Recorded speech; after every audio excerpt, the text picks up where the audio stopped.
హైదరాబాద్ నాంపల్లిలో అగ్ని ప్రమాదానికి గురైన ఫోరెన్సిక్ ల్యాబ్ను పోలీసులు సీజ్ చేశారు. ఎఫ్ఎస్ఎల్ ల్యాబ్లో మరోసారి క్లూస్ టీం ఎస్బీ తనిఖీలు చేసింది. అగ్ని ప్రమాద సమయంలో ఎవరున్నారనే దానిపై క్లూస్ టీం ఎస్బీ ఆరా తీస్తోంది. కార్యాలయంలో సీసీ కెమెరాల ఫుటేజ్ని పరిశీలిస్తుంది.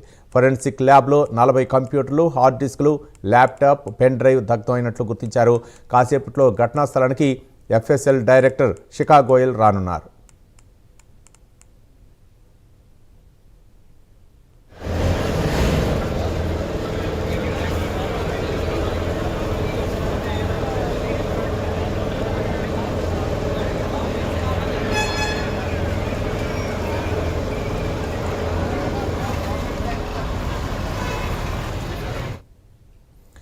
హైదరాబాద్ ఫోరెన్సిక్ ల్యాబ్లో మంటలు వ్యాపించడంతో అలాగే అక్కడ జరిగిన పరిణామాలపై అయితే మాత్రం ఎఫ్ఎస్ఎల్ డైరెక్టర్ శిఖా గోయల్ అయితే మాత్రం అక్కడికి వెళ్ళి విచారణ అయితే చేపట్టిన. దీనిపై మరిన్ని వివరాలు మా కరస్పాండెంట్ కుమార్ మరిన్ని వివరాలు అందిస్తారు. కుమార్. Thank you Ravi. అయితే నిన్న ఫోరెన్సిక్ సైన్స్ ల్యాబొరేటరీలోని నిన్న ఉదయం 10 గంటల 8 నిమిషాలకు ఏదైతే అగ్ని ప్రమాదం అయితే చోటు చేసుకుంది.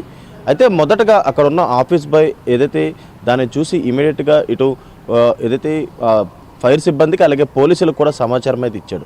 అయితే అదే సమయంలోని ముఖ్యంగా 2 ఫైర్ ఇంజన్లతోని ఆ మంటలన్నింటిని కూడా అదుపులోకి అయితే తీసుకురావడం జరిగింది. అయితే ఈ ఎఫ్ఎస్ఎల్లోనూ మొదటి అంతస్తులో ఈ అగ్ని ప్రమాదం చోటు చేసుకుంది.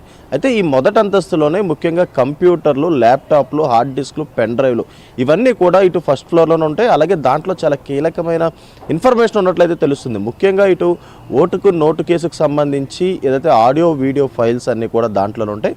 అయితే ఫోన్ ట్యాపింగ్ కేసుకు సంబంధించి కూడా చాలా కీలకమైన ఆధారాలన్నీ కూడా ఈ ఎఫ్ఎస్ఎల్ కార్యాలయంలో ఉంటాయి. అయితే మరొక పక్క ఇటు ఎమ్మెల్యే కొనుగోలు కేసుకు సంబంధించి కూడా చాలా ఆధారాలన్నీ కూడా ఈ ఎఫ్ఎస్ఎల్ కార్యాలయంలోనే అవుతున్నాయి. అయితే ఇప్పుడు ఇందుట్లోని ఏదైతే ఈ అగ్ని ప్రమాదం చోటు చేసుకోవడంతో కూడా చాలా కీలకమైన డాక్యుమెంట్స్తో పాటు ఇటు కంప్యూటర్లో ఉన్న చాలా కీలకమైన డేటా, హార్డ్ డిస్క్, ల్యాప్టాప్స్లో ఉన్నదనేది కూడా పూర్తిగా దగ్ధమైంది. అయితే ప్రస్తుతం దీనిపై నాంపల్లి పోలీసులు కూడా కేసు కూడా నమోదు చేశారు. అయితే ప్రస్తుతం అక్కడ క్లూస్ టీంతో పాటు ఇటు ఏదైతే ముఖ్యంగా ఎస్బీ అధికారులు కూడా అక్కడైతే తనిఖీలు నిర్వహిస్తున్నారు. ముఖ్యంగా అక్కడ ఏం జరిగిందంటే ఆ టైంలోని ఎవరున్నారనే దానిపై పూర్తిగా పరీక్షిస్తున్నారు. అయితే అక్కడ ఉన్న సీసీటీవీ ఫుటేజ్లను కూడా ప్రస్తుతం అధికారులు కూడా పరీక్షిస్తున్నారు. అసలు ఈ అగ్ని ప్రమాదం ఎలా చోటు చేసుకుందని అనే దానిపై ప్రస్తుతం విచారణ అయితే కొనసాగుతుంది. అయితే మరికొద్ది సేపట్లోని ఎఫ్ఎస్ఎల్ డైరెక్టర్ అయిన శిఖా గోయల్ కూడా సంఘటనా స్థలంకి అయితే చేరుకుని ఉన్నారు. అసలు అక్కడ నిన్న ఉదయం ఏ విధంగా ఫైర్ యాక్సిడెంట్ జరిగిందనే దానిపై ప్రస్తుతం అక్కడ పూర్తిగా పర్యవేక్షించున్నారు.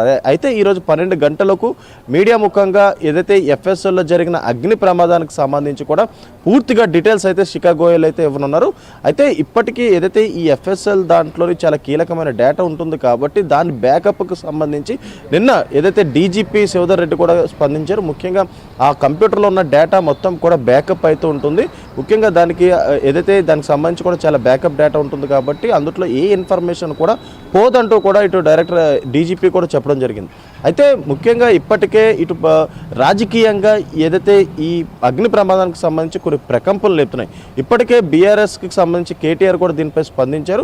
ముఖ్యంగా ఫోన్ ట్యాపింగ్ కేసే కాదు, ఇటు ముఖ్యమంత్రి అంటే సీఎం రేవంత్ రెడ్డిపై ఉన్న ఏదైతే ఇటు ఓటుకు నోటు కేసుకు సంబంధించి కూడా చాలా కీలకమైన డాక్యుమెంట్స్ దాంట్లో ఉన్నాయి. అసలు ఇది అగ్ని ప్రమాదం ఎలా జరిగిందనే దానిపై సిట్టింగ్ జడ్జితో విచారణ జరిపించాలంటూ కూడా ఇటు పలువురు నాయకులు అయితే చెప్తున్న పరిస్థితి ఉంది. అయితే మరికొద్ది సేపట్లో అక్కడ శిఖా గోయల్ అయితే వచ్చి పూర్తిగా పరీక్షిస్తారు. అయితే అక్కడ ఉన్న ఇప్పటికే ఫస్ట్ ఫ్లోర్లో ఉన్న 40 కంప్యూటర్లు పూర్తిగా దగ్ధమైనవి. అయితే దాంతోపాటు హార్డ్ డిస్క్లు, ల్యాప్టాప్లు, పెన్ డ్రైవ్ ఇవి అన్నిటివి కూడా దగ్ధమైనవి. అయితే కొన్ని ఇన్ఫర్మేషన్ మాత్రం సెకండ్ ఫ్లోర్లో అయితే ఉంటాయి. వాటికి మాత్రం ఏవి కాలేదంటూ కూడా ఇప్పటికీ అధికారులు అయితే స్పష్టం చేశారు.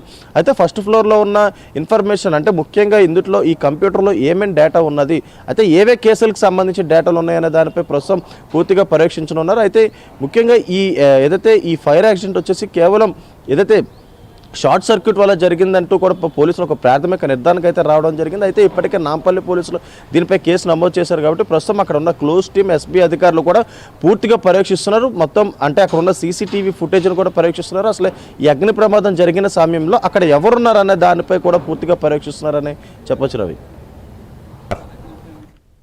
Thank you Kumar.